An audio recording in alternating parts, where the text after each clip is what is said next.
Hello, everyone. My name is Jeremiah, and I am responsible for industry product marketing at Vertica. Here I cover 6 verticals, and financial services is one of the 6. So really quickly, for those of you who are unfamiliar with Vertica, we were the first column-oriented, massively parallel processing database on the market. And we've always been really focused on performance and value. We deliver query performance results on multiple petabytes of data, on average 50 times faster than legacy data warehouses. And we have typically displaced those providers with a lower total cost of ownership to go along with that performance. So these days, we're really focused on a unified analytics platform. So we help customers leverage all of their data for analytics, regardless of where and how it's stored. And we help companies accelerate their predictive analytics journeys. So today, I'm going to talk a little bit about why unified analytics and operationalizing AI and ML is important in financial services. And I'm going to cover a few strategies to consider as you go about your data-driven journey. Here's a quick agenda.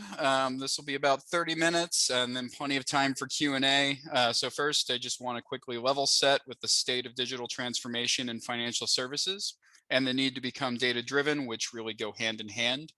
Then I'm going to talk about some of the common barriers we see in companies trying to become data-driven.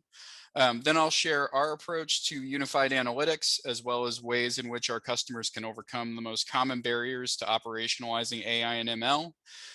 Finally, I'm going to end with a few customer stories that illustrate some of the points I've talked about during the presentation.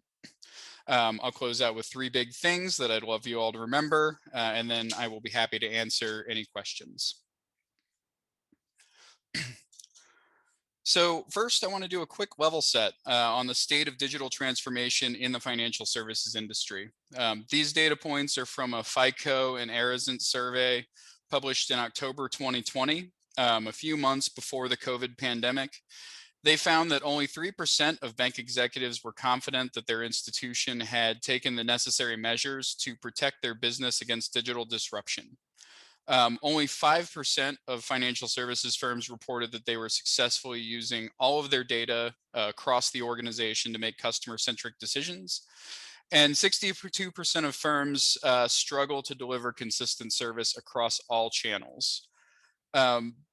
Not a huge surprise due to the regulated nature of the industry. Financial services was one of really 2 verticals that largely managed to avoid the customer revolution in the last decade. But as more customers chose digital channels as a result of the global pandemic, a lot of gaps were exposed. And one of those gaps was data maturity. Real-time and predictive insights are, in my opinion, one of the central components of digital transformation. And if you look at really disruptive companies who are the ones, they're the ones who are able to leverage data to create customer experiences that their competitors struggle to replicate. And executives tend to agree.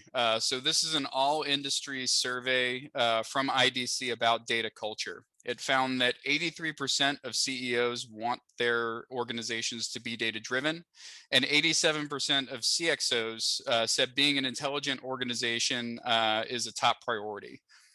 Despite the clear focus on becoming data-driven, most companies have a long way to go. Only 29% of employees are being asked to communicate using data-driven methods, and only 30% said their actions were driven by data. The gap between what executives want and the reality within their organizations exists because there are significant barriers standing in the way of becoming data-driven. But the time to figure this out is now, because the reality is financial services institutions are under significant pressure to transform. Banking has always been highly regulated. The regulatory environment today is dynamic and constantly evolving. Many regulators have the ability to request not just scheduled reporting, but ad hoc information. And the information that they require is moving beyond historical data to risk-based and predictive information. All of that is to say that the days where financial services institutions could spend multiple days gathering data across their organizations for regulatory compliance and decision-making is gone. Firms need a real-time and holistic view of their entire organization. Despite that need, from an IDC survey, only 23% of banks are using AI-based analytics to automate compliance management today. Second, customer expectations are changing. COVID-19 revealed the need to become more digital. Firms with branch locations saw physical traffic decline. Now what we're seeing is an effort to build streamlined and personalized user experiences that are consistent across all channels, and even efforts to digitize the branch experience. But financial services faces a few challenges here. The first is that for many customers, the bar for what a data-driven customer experience looks like is not set by other banks. It's actually set by the biggest tech firms in the world. So as a consumer, I expect the same level of personalization and sophistication from the institution that's managing my finances as I get from Amazon, Google, Netflix, and Uber. But those tech companies have years of experience leveraging data for business and customer value, and a wealth of data science talent at their disposal.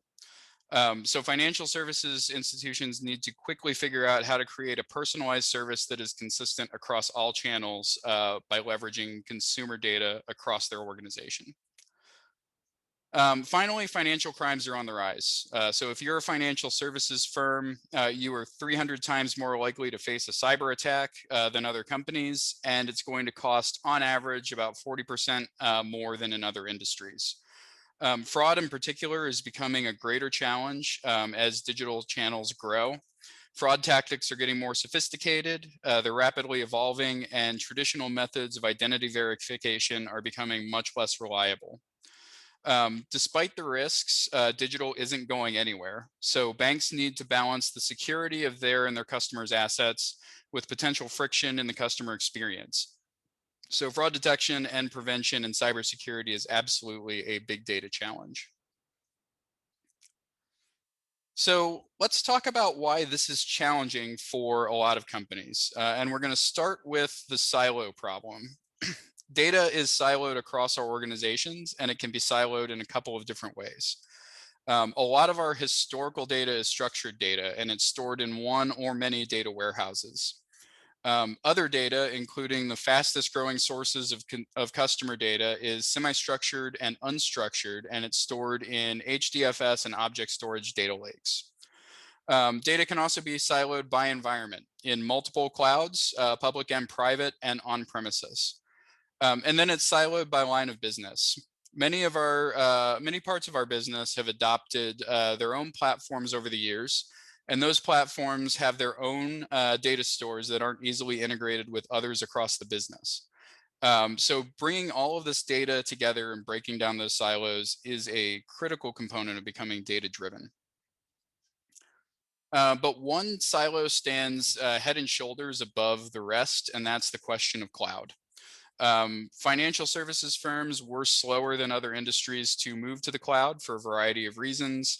But today you see the vast majority of firms adopting some form of cloud. So according to an IDC cloud survey, almost all financial services firms have plans or are currently using private and public clouds.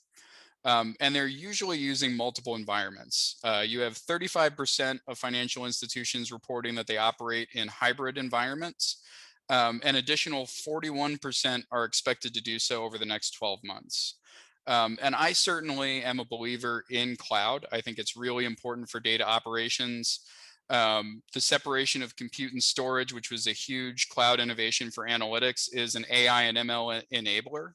And I'm really excited to see that a lot of fears around public cloud security and what data can move to the cloud has been dissipating over the years. But I do firmly believe that the future is multi-cloud and hybrid. Very few firms are going to be 100% cloud, and even fewer are going to be consolidated on a single public cloud provider. So from an analytics standpoint, a truly unified data architecture has to span across your hybrid infrastructure. According to an IDC report, 58% of financial services firms indicated that distribution of data across hybrid environments is challenging when implementing data operations. Finally, operationalizing AI and ML is on everyone's mind. I could pick up almost any annual report and find the CEO promising all of the buzzwords to shareholders: artificial intelligence, machine learning, automation, customer centricity, next gen applications, etc. But we know from survey after survey that the vast majority of AI and ML models never make it into production. And even more alarmingly, according to a Gartner survey, around 50% of models that do make it into production never realize their intended value. That's because there are significant barriers to operationalizing AI and ML. It's often expensive and much more time consuming than executives realize. Most tools require downsampling the data to train models efficiently. If you're on premises and using solutions that couple compute and storage, you're often competing for resources with mission critical BI and reporting workloads. And so your data science takes a back seat to the reporting. There's a slow time to development and a slow time to deployment. And all of that effort has to be replicated every time a company wants to retrain an ML model. Underpinning all of those challenges is a lack of data science talent. Many firms lack the skills necessary to operationalize AI and ML.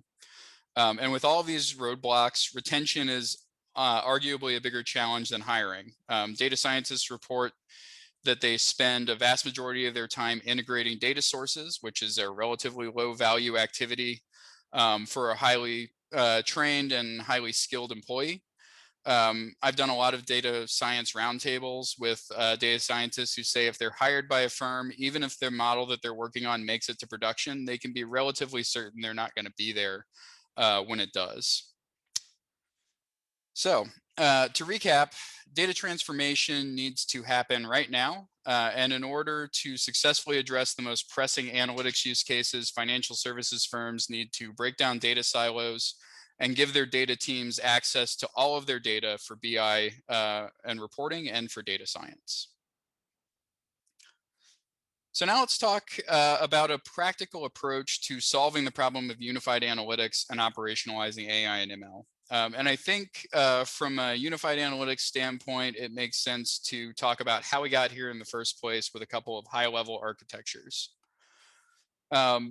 So first, you'll recognize this as the data warehouse. Our analytics teams used this architecture for decades. It was really good at what it was originally designed to do. It was good at storing and querying structured data from business systems in the data warehouse and delivering reporting and business intelligence based on that data. But it had its limitations. Those limitations have grown over time. It struggled as data scaled up in volume, and it couldn't handle the variety of data types coming into our organizations. And because a lot of these legacy solutions were appliance-based, read expensive, it was difficult to scale in a cost-efficient way. Yet we see a lot of companies today paying far too much money to try and maintain these systems. To remedy some of those challenges, particularly with the 3 V's of data, a lot of companies turn to the data lake, first with Hadoop and then with cloud and on-premises object storage. Hadoop was also really good at what it was designed for. It was great as a cheap repository for large volumes of data, and it worked well for exploratory data science projects by small teams of data scientists. But it really struggled to deliver the enterprise grade reporting and BI of the data warehouse. And it especially struggled with concurrent users, often just crashing. And so it was really never able to replace the data warehouse.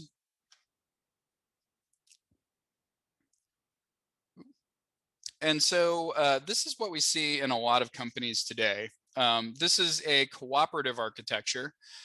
You may have one or more data warehouses sitting side by side and coexisting with one or more data lakes. Generally, both of these environments are doing what they were always designed to do. You're still doing your BI and reporting in the data warehouse, and you're still doing your data science in the data lake. But there's a pretty strong consensus across industries that business intelligence and reporting should be based on an organization-wide view of the data, including all of the data in your data lake. And on the other hand, data science models can benefit greatly from additional context provided by historical data. And so this is where we think everything is going. A unified analytics platform that can manage all of your analytics workloads. And importantly, a distributed unified analytics platform that doesn't need all of your data to reside in one place. Um, a distributed platform eliminates a lot of the effort required to build a central data lake or data repository. You can instead analyze that data in place, whether it's stored on premises or in multiple clouds. That's super important because a lot of companies in our space are focused on building a central data lake, which can be expensive, it can be time consuming, it can be risky, and due to most of our futures, which are going to be hybrid, it can also be unrealistic. A distributed approach allows your organization to care more about the analytics than where the data is stored. I've heard stories of companies setting off on 2 to 5 year projects to centralize all of their data in a data lake. But business leaders can't wait that long for a unified view of the data. They need it now, and a distributed analytics platform can get you there much faster and often much cheaper than the alternative. The second key capability that you might consider is in-database machine learning. In-database machine learning eliminates a lot of the time, effort, and expense required to deploy AI and ML models in production.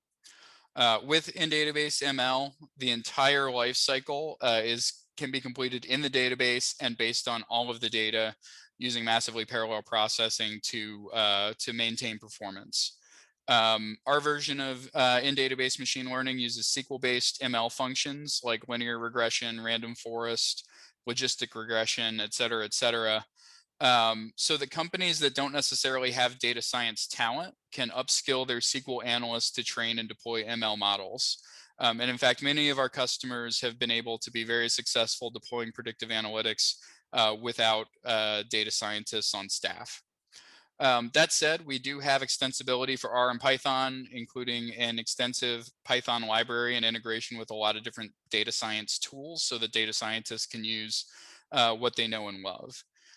The idea with in-database machine learning is to eliminate the complexity, the time and the effort that it takes to deploy ML models in production, and ultimately produce a more accurate model that's based on all of the data across your environment. Another critical component of operationalizing AI and ML is retraining models, especially when you're thinking about applying predictive analytics to use cases like fraud detection. Fraud tactics are constantly evolving. The first model isn't nearly as important as the next model that's based on fresh data.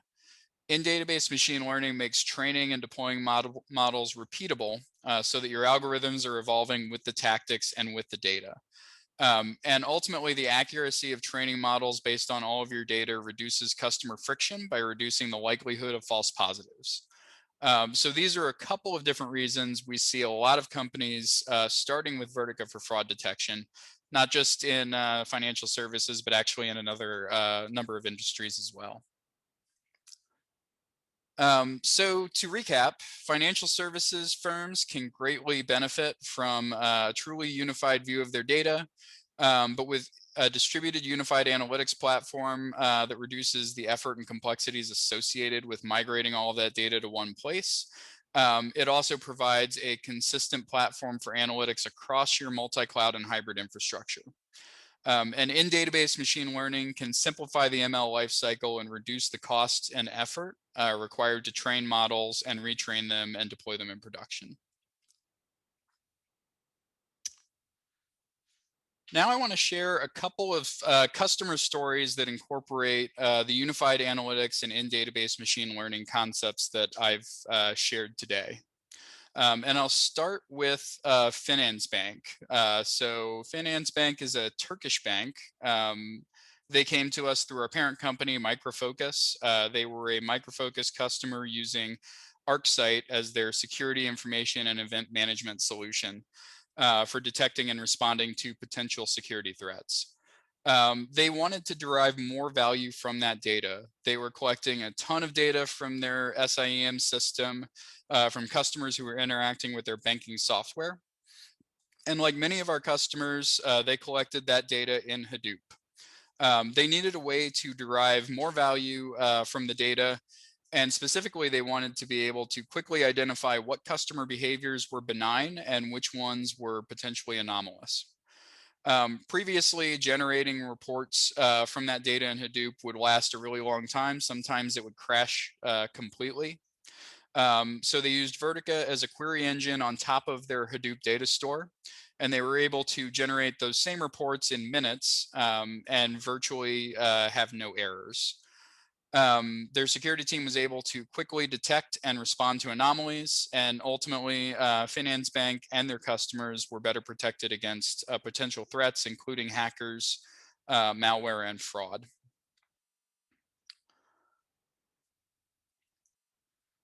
Next, I want to share a regulatory compliance use case. This is an anonymized story, just to give you an idea of the scale of the customer. They are a large global financial services firm that provides solutions for private banking and wealth management, as well as investment banking. They operate in more than 50 countries, and they have over 45,000 employees globally. So as we all know, after the financial crisis in 2008, all banks faced greater regulatory compliance and a lot of scrutiny around risk. The big challenge for this customer was that data from different business groups was not unified. So the customer didn't have an accurate view of its risk position at any point in time. They also had 46 different risk systems deployed. So they needed that accurate view in real time in order to satisfy regulators, particularly when they were asked to provide ad hoc reporting. So they consolidated on two internal risk engines. One was a Monte Carlo simulation that produced 8 billion data points, and the other was a profit and loss vector that produced 17 billion data points. So they're using Vertica to compress that data and move it into the database. Then they're doing a backtesting cycle to identify potential outliers. On their previous platform, this took hours, and their quantitative analysts needed near real time in order to be conversational with the data and actually do their jobs effectively. By moving to Vertica, they improved their ad hoc query performance by 200%. Recently, they started building an enterprise scale analytics operation. Previously, their quants were using RStudio on desktop computers, reading data, doing joins and merges, and filtering with R. They were extremely limited in terms of the amount of historical data they could use and the number of counterparties. So they're hoping with their enterprise platform to be able to eliminate those data limitations. For them here, the biggest advantage is regulatory compliance. With Vertica, they're able to use their own internal risk models, which they see as an advantage, and have a unified view of their risk position, and ultimately also keep the regulators happy. Finally, from a customer story standpoint, this story is also anonymized. It is a large property and casualty insurer in the United States with annual revenues around $1 billion. So they insure a large portion of the auto driving population in several states here in the US. In insurance, a lot of data goes into assessing risks. Those data points are miles driven, type of vehicle, driving record, etc. With all of that data, they wanted to derive more value. And for them, that meant speeding up their query performance to have a more real-time view into their business. So today they're using Vertica as a data warehouse, speeding up their worst performing queries by 100 times or more. But what's really exciting for me, I love IoT stories. I love telematics from vehicles. Is where they're going. The fastest growing sources of data in auto insurance is coming in the future is going to be sensor data from vehicles. And this can lead to new models like pay-as-you-go insurance. So they are hoping in the future to combine both their Hadoop data lake environment with their historical data in Vertica to build those models, those new insurance models. So I want to wrap up quickly with three big things, three takeaways. First, data and data management are critical to your digital transformation efforts. Financial services firms who are able to unify disparate data volumes and successfully deploy AI and ML models in production can outpace their competitors, provide greater customer support and value, and secure their assets. The barriers to becoming data-driven are significant, but overcoming those barriers is critical for success in the digital economy. Second, everyone wants a unified view of the data, but there are a lot of challenges associated with creating a central data lake, and migration projects inevitably slow the pace of transformation. You should choose tools that allow your teams to care more about the analytics and where and how the data is stored. And a unified but distributed analytics platform does that. Third and finally, AI and ML are on the minds and agendas of virtually every business. And there are significant challenges with operationalizing and seeing value from predictive models. In-database ML can simplify and shorten the process, not only of deploying predictive models in production, but of retraining and redeploying those models to keep them relevant to the business objective that you're trying to achieve. So in terms of the presentation, that's what I have for you today. Thank you very much for attending. And we have a ton of free resources about Vertica on academy.vertica.com. Of course, we welcome you to try Vertica for free. You can deploy 1 terabyte and 3 compute nodes in the cloud or on premises. And of course, if you have any questions, feel free to ask now or reach out to me via LinkedIn. Thank you. Thank you, Jeremiah. Appreciate that. You're not done, buddy. There's a lot of questions, a lot of comments. Good. So first and foremost, there was some comments in the chat. I'll get to those in a sec. Obviously, one of the challenges, being in the financial services industry, and you touched on it a little bit, security. Are there still some challenges maintaining data security? Would it be possible to integrate Vertica with a voltage secure data product? Oh, I love that question, and I love that voltage was mentioned. Yes, voltage, also a Micro Focus product. We consider voltage an extension of Vertica, so the integration is fantastic. A lot of work has been done there, and we have a number of financial services companies, including one of our biggest insurance companies, MassMutual, using Vertica plus voltage today in the cloud. So highly recommend you check out there's a Bright Talk webinar with MassMutual about the integration and how great it is. Thank you. Yeah. That's great. Hopefully that answered that question, because security is always on the top of everyone's mind. Another question here, would it be possible to replace a traditional data lake with a fully managed Vertica platform?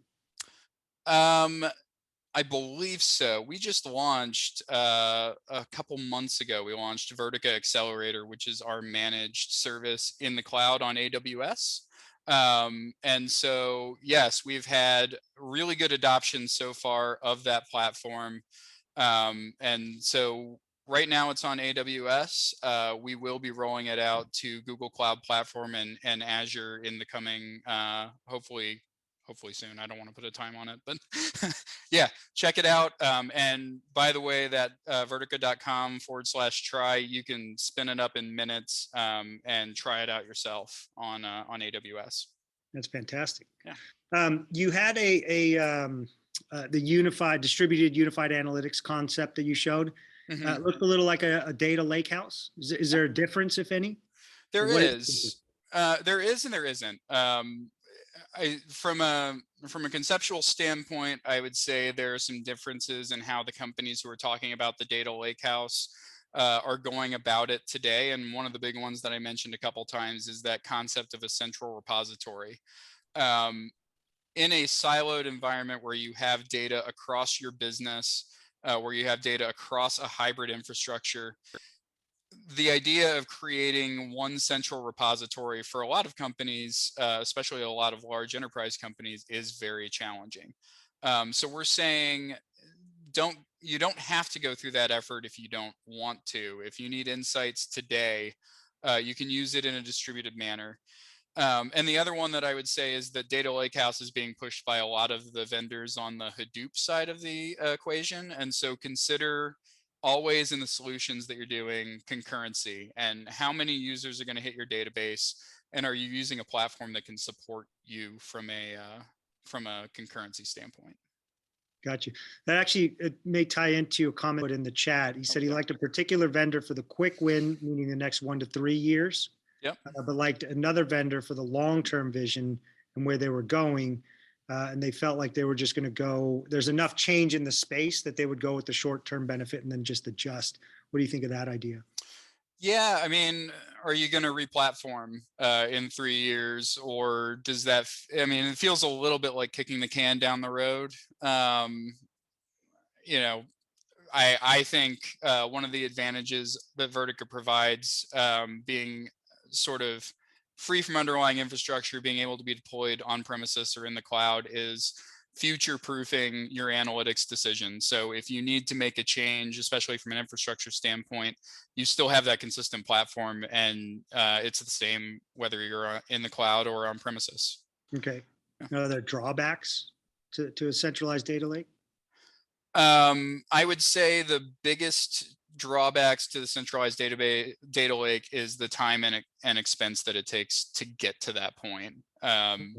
I mentioned in my presentation, and I've talked to a couple of financial services firms who were talking about a 3 to 5 year project to get all of their data into one place. And your business just can't wait that long for insights. You need to be thinking about your data maturity now, and predictive in real time now. But planning for the future as well, right? Yep. Put a question in here, and I don't know, this could probably be a much longer answer, but how do you compare to your competitors? Simple question, right? Wow, yeah. So we look at our competitors, I tend to group them into 2 at this point. The legacy guys, the appliance-based data warehouse providers who have been around for 30 years, and then the cloud guys. So from the legacy guys, typically scale and performance at scale, the breadth of analytic functions that we provide, and then the fact that we're a software only solution, we can run on any x86 Linux box instead of those proprietary hardware solutions of days gone by, generally saves companies a lot of money, talking millions of dollars, switching to Vertica and getting better performance. From a cloud standpoint, our advantage is control. So we offer the ability to tune queries. Again, we're completely free from underlying infrastructure. So you're negotiating your cloud bill with your cloud provider. We're not reselling infrastructure. I invite everybody on the phone, if you want to take a look, go to Vertica's website and search for the McKnight benchmark, where we compared ourselves to Redshift on AWS and Snowflake in terms of performance and price performance. But the price performance, I would say, was really where we excelled. Okay. She had a follow up. It says, how do you play in terms of the mainframe modernization game? I think, I'm not sure. I'll have to check with our Micro Focus mainframe guys. Okay. Yeah, I'm not familiar too much with the mainframe conversation, but I can get back to you on that one for sure. Yeah, Maria, we'll make sure you get an answer to that question. Yeah. I'm always interested, and again, I'm not the smartest guy in the room, luckily, but I'm always interested in the human aspect of it. And one thing you mentioned, you had some examples of, data scientists saying that they're not going to be around. Does in database machine learning help banking, financial services companies solve the data science talent gap? I think it does, and I think it does in a couple of different ways. The first, as I mentioned, Vertica has SQL-based ML functions. When you're out there competing for talent, I always like upskilling and giving SQL analysts a career path that allows you to give them a growth opportunity. So SQL-based machine learning, we've seen companies that have no data scientists on staff upskill their people and deploy models in production fast. And the second one is just eliminating those barriers. I mentioned retention and the fact that data scientists often leave a company before a model actually makes it into production. So by getting them to the high value work of creating models instead of integrating different data sources, there's a huge opportunity to improve their quality of life and make sure that they're working on the things that make them happy and ultimately keep them around. Got you. So what ML applications do you see most in financial services organizations?